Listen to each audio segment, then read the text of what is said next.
hoy vamos a hablar del tema Unidos para servir. Unidos para servir.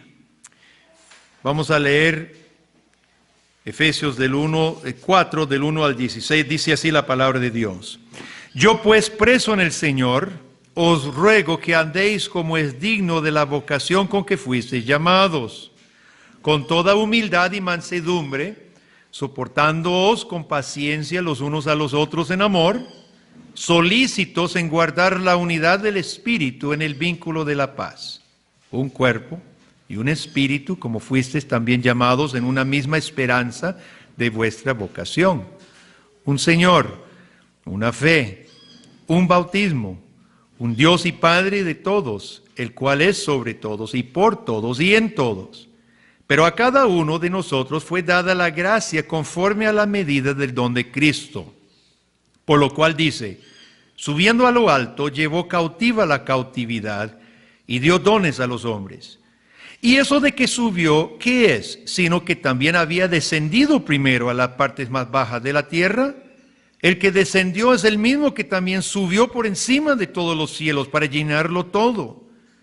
Y él mismo, es decir, Cristo, constituyó a unos apóstoles, a otros profetas, a otros evangelistas, a otros pastores y maestros, a fin de perfeccionar a los santos para la obra del ministerio, para la edificación del cuerpo de Cristo, hasta que todos lleguemos a la unidad de la fe y del conocimiento del Hijo de Dios, a un varón perfecto, a la medida de la estatura de la plenitud de Cristo, para que ya no seamos niños fluctuantes, llevados por doquier de todo viento de doctrina, por estratagema de hombres que para engañar emplean con astucia las artimañas del error, sino que siguiendo la verdad en amor, crezcamos en todo en aquel que es la cabeza, esto es Cristo, de quien todo el cuerpo, bien concertado y unido entre sí por todas las coyunturas que se ayudan mutuamente, según la actividad propia de cada miembro,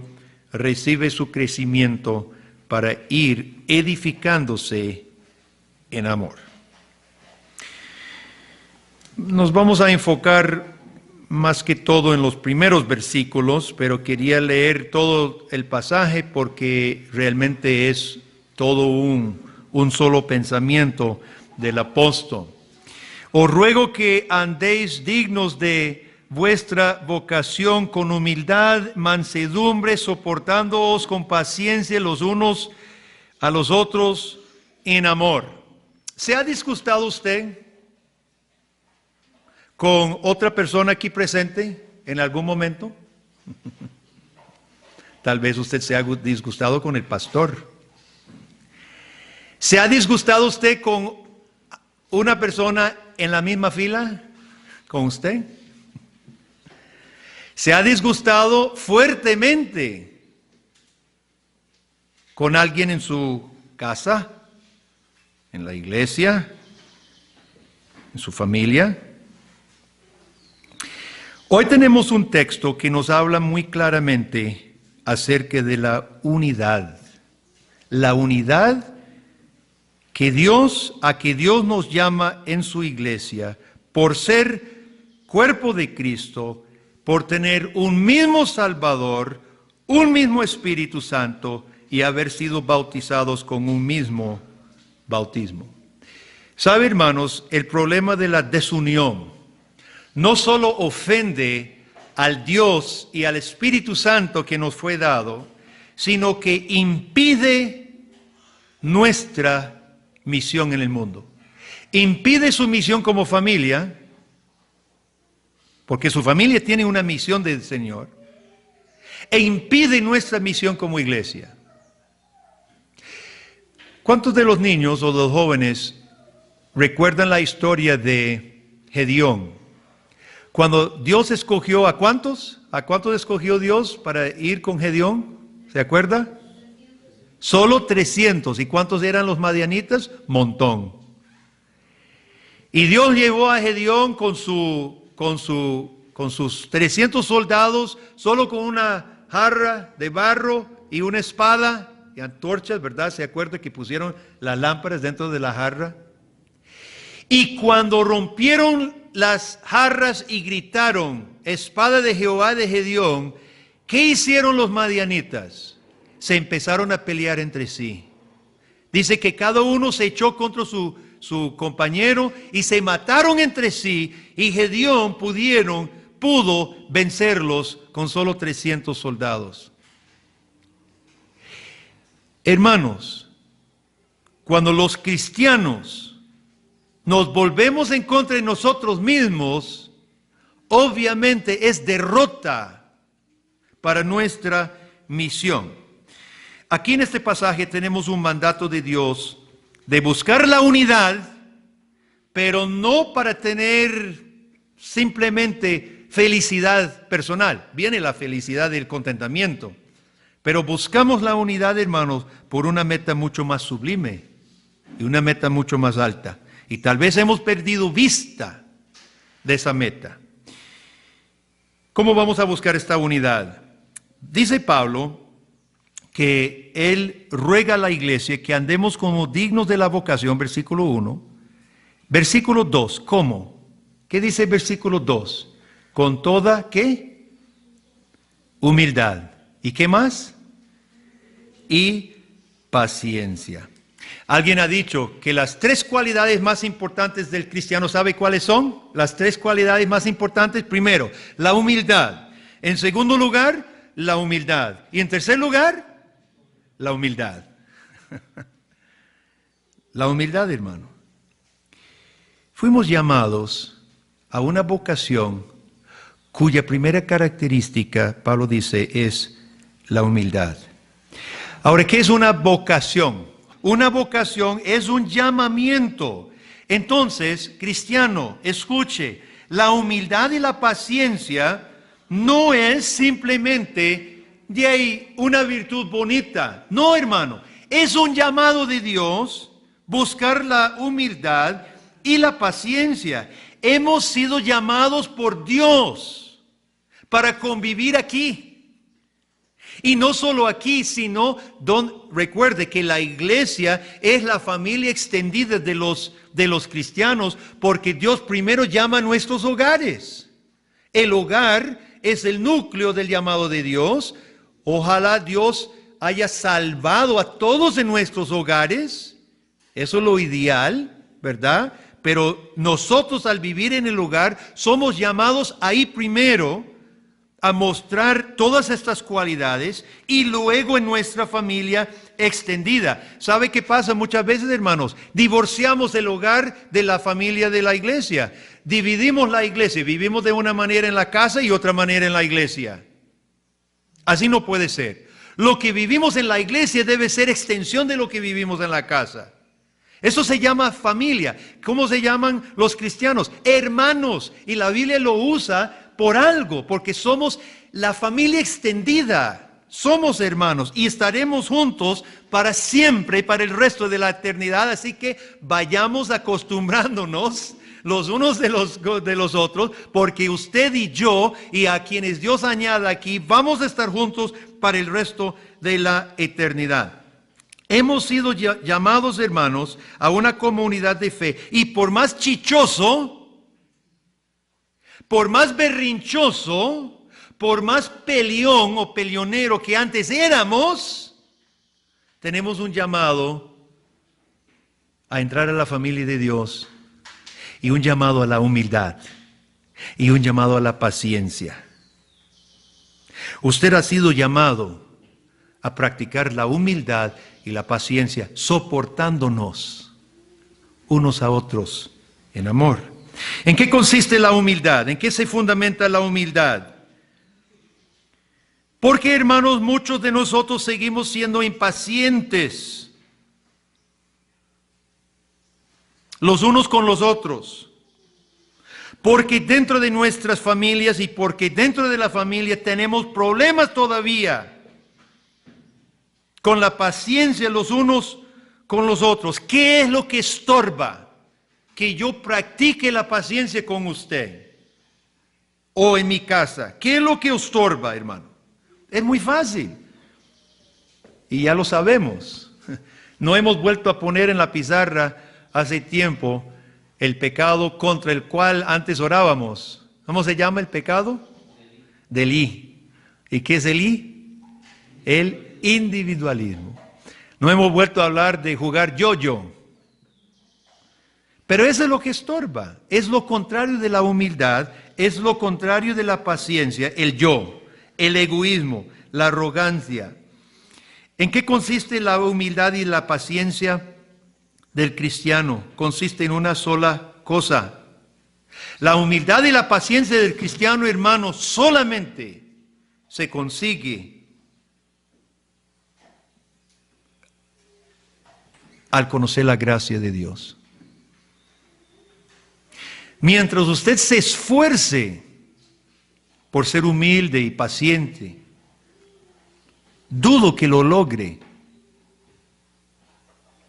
Pero el más criticón, el más orgulloso, el más prepotente, llevado a los pies del Cristo, que siendo Dios, nosotros no somos dioses, nos creemos dioses a veces, pero no lo somos, y lo sabemos muy bien. Jesucristo, siendo Dios, tomó la forma de hombre, de siervo, y se sometió y se humilló hasta morir en la cruz. El más criticón, el más orgulloso, el más arrogante, el más peleonero, llevado a los pies de Cristo, es convertido por la gracia del Señor. Pablo dice que fuimos llamados. ¿Quién fue que te llamó a ti? Dios.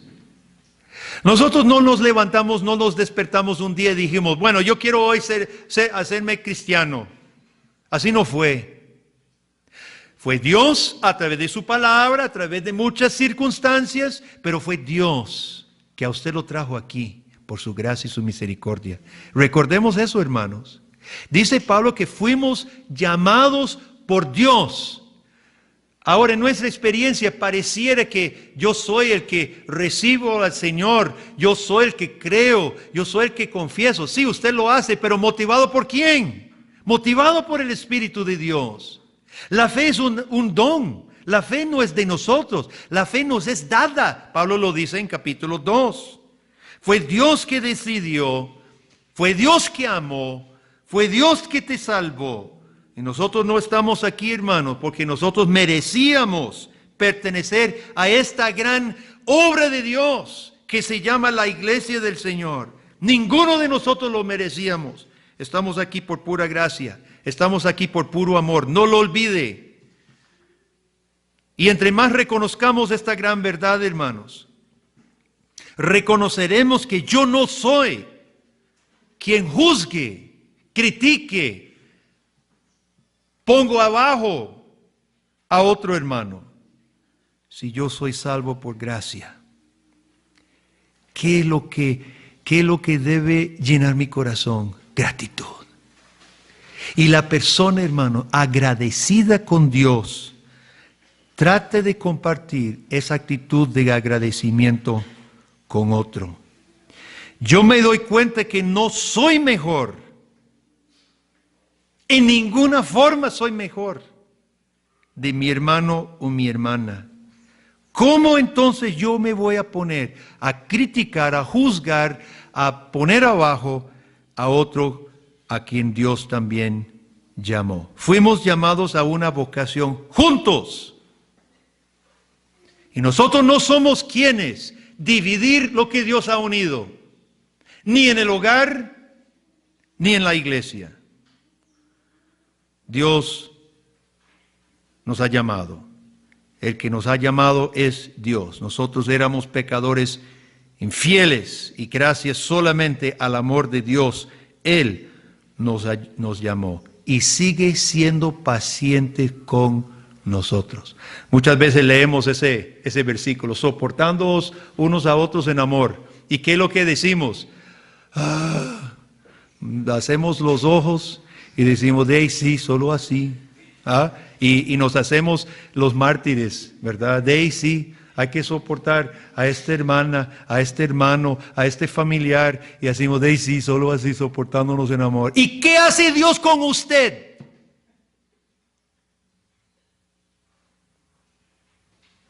¿Qué hizo Dios con usted ayer? Te soportó. Porque ante la gran gracia del Señor, usted le fue infiel. Y usted le metió una patada. Así es la desobediencia nuestra. Usted le metió una patada. ¿Y qué hizo Dios? No movió los ojos. No echó un gran suspiro.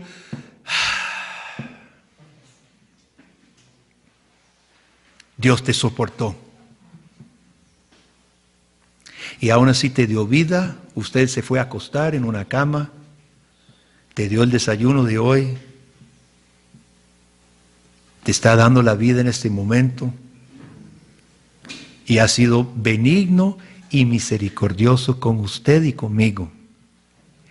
Hermanos, esto de soportarnos unos a otros, lo debemos ver a la luz de lo que Dios hace con nosotros.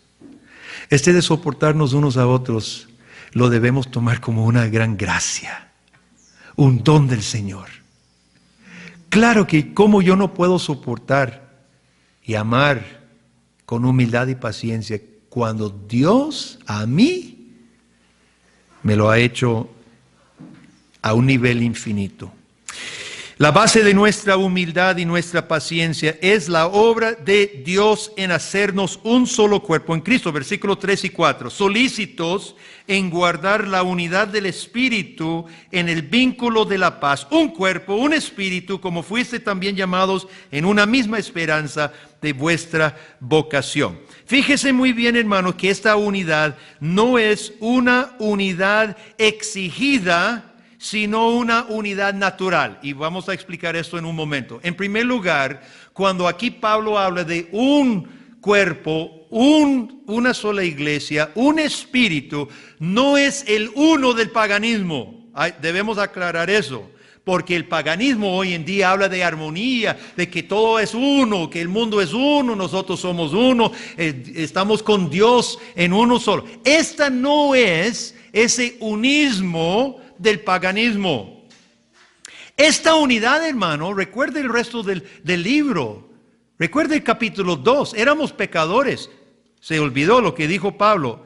Él os dio vida a vosotros cuando estabais muertos en vuestros delitos y pecados, en los cuales anduvisteis en otro tiempo, siguiendo la corriente de este mundo, conforme al príncipe de la potestad del aire, el espíritu que ahora opera en los hijos de desobediencia, el diablo, entre los cuales también todos nosotros vivimos en otro tiempo. Hermano, esta unidad es unidad de aquellos pecadores muertos en sus pecados, siguiendo el demonio, que Dios trajo en comunión. Esta unidad se llama comunión con Dios.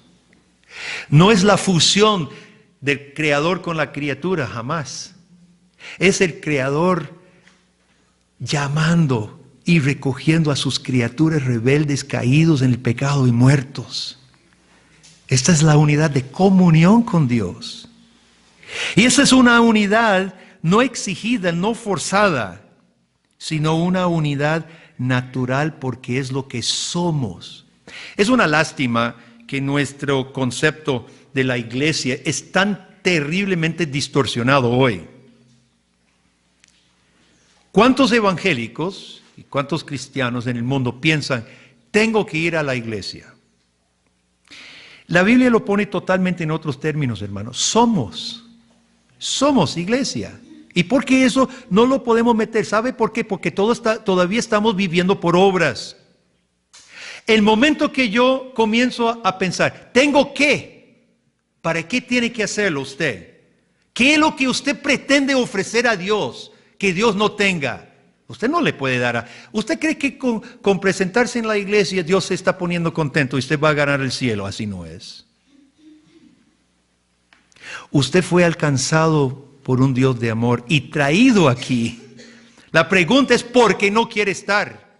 Esa es la pregunta. ¿Por qué usted querría no estar en el cuerpo que Dios ha unido, formándolo a usted lo que usted es? Usted es cuerpo de Cristo. Somos familia de Dios. Ahora, ¿por qué usted quiere salir? ¿Por qué quiere salirse de la familia? El que renuncia a su apellido, ¿qué hijo renuncia a su apellido? Solo porque aborrece a su padre que le dio ese apellido. Ningún hijo agradecido renuncia a su apellido y lo cambia. ¿Y por qué los cristianos, en su ausencia, su apatía, sus actitudes, renuncian a su apellido?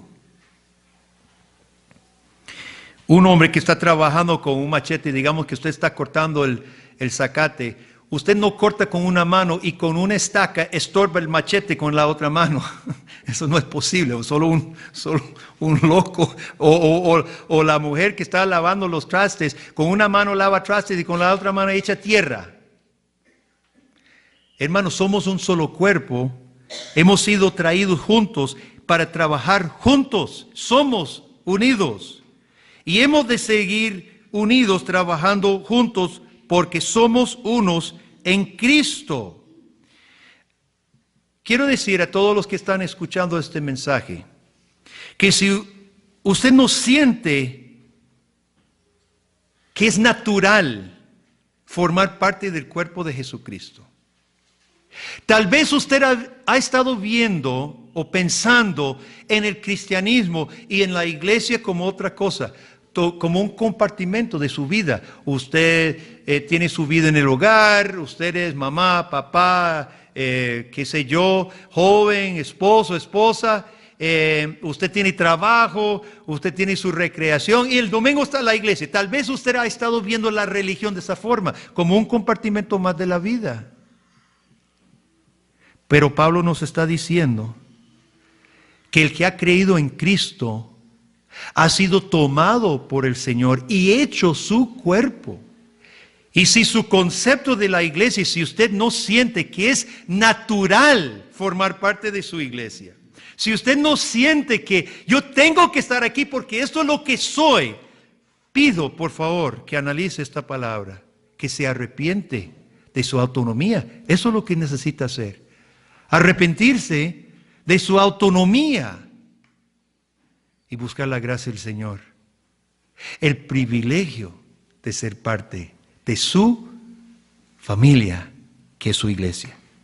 Esta es una unidad hecha por Dios. Versículo 8, bajemos a versículo 8, porque Pablo dice en 7 que nos fue dada la gracia de Dios. Versículo 8 está hablando de Jesús cuando dice, subiendo a lo alto llevó cautiva la cautividad. Qué lindas esas palabras, hermano. Esta unidad que nosotros tenemos en Cristo, esta iglesia, es una unidad hecha por Dios. Versus la unidad sentimental. Ayer puse una emisora en la radio, tenía que ir por Alita al aeropuerto y puse una emisora, salió una emisora evangélica, una predicación y unas canciones. Y qué triste, hermano, qué vacío el mensaje. Buscando unidad, pero una unidad sentimental. Una unidad sin Cristo, una unidad porque, estemos unidos, porque es tan lindo estar unidos y es tan lindo sentir. Mire, hermano, ese tipo de sentimentalismo no dura, ni aguanta las pruebas, ni aguanta las tentaciones en esta vida. La unidad que nosotros tenemos es una unidad que Cristo ganó conquistando la esclavitud al pecado. Jesús nos ganó esta libertad, hermano, porque Él llevó cautiva la cautividad. Éramos cautivados, éramos esclavizados al egoísmo, al divisionismo, al serruchapismo. Éramos esclavos a eso. Pero Cristo llevó cautiva la cautividad y nos libertó, nos libró para formar una sola familia, para que haya unidad en la casa, para que haya humildad y paciencia en nuestros hogares y por extensión en nuestra iglesia. Mientras antes nuestro ser casi nos obligaba a vivir criticando, chismeando, serruchando pisos, eso era casi obligación. Porque así vive la persona sin el poder transformador de Jesucristo. Ahora hemos sido librados para poder amar. El amar y la comunión, hermanos. El amor y la comunión es uno de los anhelos más altos que pueda anhelar el hombre. El amor es la emoción más profunda que excita nuestro corazón, por supuesto. Amar en verdad. Amar a Dios y poder amar a nuestro prójimo es lo que todos deseamos y lo que no podemos hacer ni alcanzar aparte de Jesucristo. Pero Dios en Cristo ha llevado la cautividad cautiva y ahora somos libres para poder amar sin fingimiento, lo que leímos antes en el culto. Podemos amar sin fingimiento. Yo pasé una experiencia bien triste cuando estaba estudiando teología en el seminario. Éramos jóvenes, las parejas, y había un compañero de estudios de la misma edad que Alita y yo, y exteriormente ellos parecían quererse mucho. Más bien en la cultura norteamericana no se despide con besos, ¿verdad? Nos despedimos. Y ellos más bien se besaban al despedirse y siempre andaban juntos. Y de pronto un día estaban divorciados. Nunca supimos que hubo problemas. Y de pronto, ¡pum!, fulano y fulana se divorciaron. Y dijimos, pero ¿cómo es posible? Ellos siempre andaban juntos y aparentemente expresaban cariño y todo. Y ¡pum!, estaban divorciados. No pudimos creerlo. Su amor era fingido. En la casa era otra cosa. Ante los hombres se besaban, se abrazaban, mostraban cariño. Y detrás de puertas cerradas, me imagino, era un infierno. Pero hermanos, Cristo llevó cautiva el amor fingido. Cristo llevó cautivo el amor fingido para darnos amor verdadero. Él dio su amor. Y ese amor no fue ningún amor fingido, mi hermano. ¿Usted cree que en la cruz de Calvario Cristo estaba fingiendo algo? Nada estaba fingiendo. Cristo se despojó para que nosotros tuviéramos ese mismo amor. Tal vez decimos, es que yo no puedo amar. No, usted no puede amar. Yo no puedo amar a esta persona. No, usted no puede amar a esa persona. Deje de hacerlo en sus propias fuerzas. Es el amor que Dios nos da, un amor sin fingimiento. Es el amor que Dios le da. Porque llevó cautiva la cautividad. Él llevó nuestra esclavitud al odio, al rencor. Qué feo es el rencor. ¿Alguien ha experimentado, o más bien debería tal vez preguntar, alguien no ha experimentado vivir con ese espino? Qué feo, esa raíz de amargura de que habla el libro de Hebreos. Cuando uno tiene rencor, cuando se despierta en la mañana, ¿cuándo recuerda que usted odia a tal persona? ¿Cuándo le entra a la cabeza?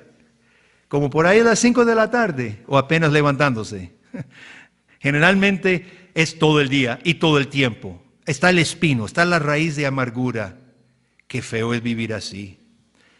Hay casos, hermanos, que el rencor se come a las personas.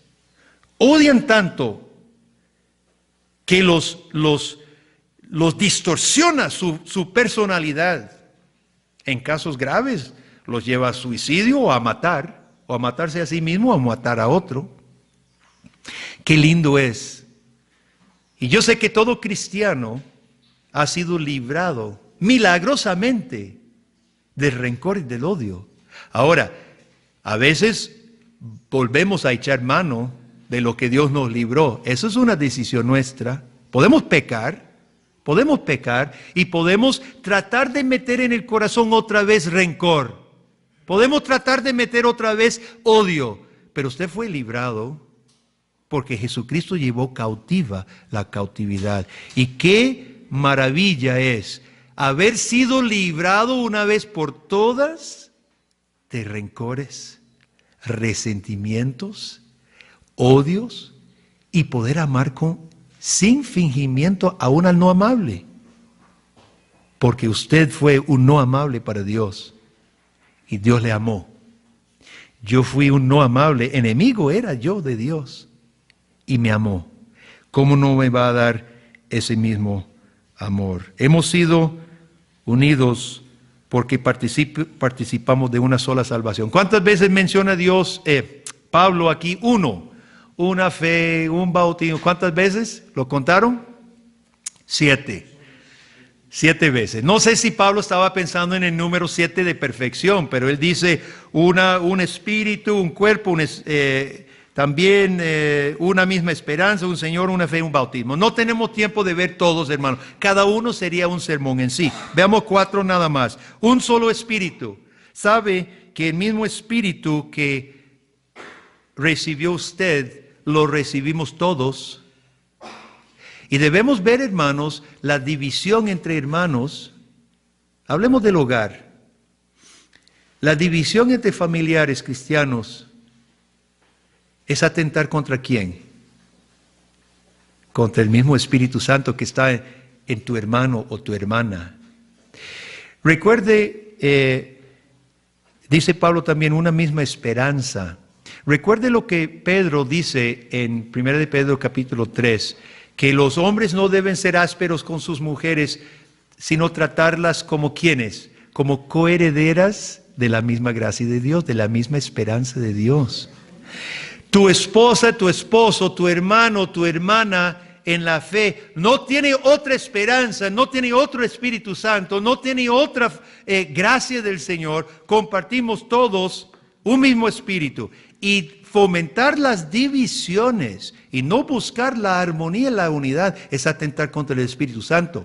Ojo, el pecado contra el Espíritu Santo te lleva al infierno. Ahora, esto no es el pecado contra el Espíritu Santo, pero pecar contra el Espíritu Santo, lo que Pablo llama apagar el Espíritu, es grave. Es grave. Hemos recibido un mismo espíritu, una misma esperanza. El Espíritu Santo no quiere que nosotros atentemos contra Él. Un solo Señor, tenemos un mismo Señor en común, hermanos. Un Señor, el término es capitán. Ahora los madianitas se olvidaron de su conquista común y empezaron a pelear unos contra otros, no siguieron un solo capitán. Porque la iglesia y las familias cristianas somos tan inefectivos muchas veces. No tenemos un solo Señor, multiplicamos señores, queremos hacer nuestro propio Señor. Tenemos un Señor, un capitán. De esta iglesia hay solo un capitán, hay solo un pastor que es Cristo Jesús, hay siervos que somos nosotros, ¿verdad? Pero hay un solo capitán y un solo bautismo. ¿Qué sella el bautismo? ¿Qué significa el bautismo? Es el sello, el símbolo de la purificación de nuestros pecados. Pero si yo chismeo, si yo critico, ¿qué estoy haciendo? Estoy haciendo lo mismo que hacía el fariseo. Padre, te doy gracias que yo no soy como este publicano por ahí. Pero, mi hermano no recibió el mismo bautismo, el mismo perdón que yo necesito. Un solo bautismo. Hermanos, si nosotros nos disgustamos, si nosotros nos enojamos contra otro hermano del cuerpo de Cristo, lo hacemos contra Dios mismo. Espero que sea claro. Creo que nos hemos aclarado en esta mañana. Dios ha incorporado a cada hermano que a Él le plació y nos quejamos contra Dios si estamos fomentando división entre los cristianos. Hay un llamado en esta mañana para todos nosotros a volver a poner la mirada en Cristo y su obra. ¿Cómo vencemos el egoísmo? ¿Cómo vencemos el egocentrismo? ¿Cómo domino mi impaciencia y mi falta de humildad mirando a Cristo? Cristo me rescató a mí por pura gracia. Y Cristo nos da el ejemplo a la imagen del cual nos está moldeando. Cristo es el ejemplo. Cristo es en la imagen a la cual Dios me va a moldear.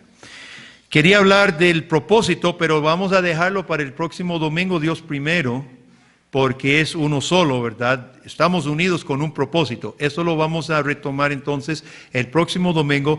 Recuerden todo lo que he dicho hoy, porque aquí vamos a retomar de aquí partiendo al siguiente punto.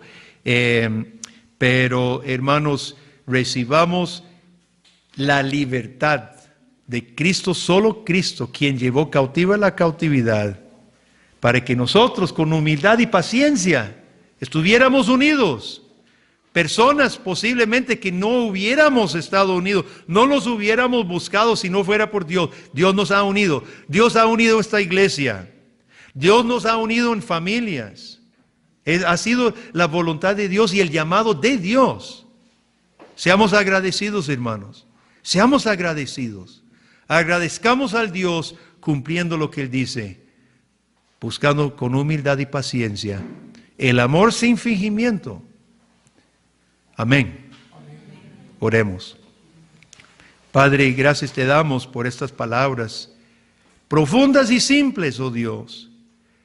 Gracias por la maravillosa salvación que tú nos das en Cristo, siendo personas egoístas, peleoneras, rencorosas, individualistas, oh Dios. Tú te dignaste a buscarnos, a rescatarnos, a extender tu mano para agarrarnos y en Cristo Jesús hacernos partícipes de tu familia, parte de tu gran misión en este mundo, Dios, de hacer un pueblo hermoso. Gracias que tú reclamas a nuestras familias, a nuestros hijos, a nuestros matrimonios y a esta iglesia, Dios. Gracias porque sabemos que tú estás haciendo una obra maravillosa y soberana en cada uno de nosotros. Perdónanos, oh Dios, te fallamos, lo reconocemos, dejamos volver el viejo hombre carnal, oh Dios, y sembrar cizaña.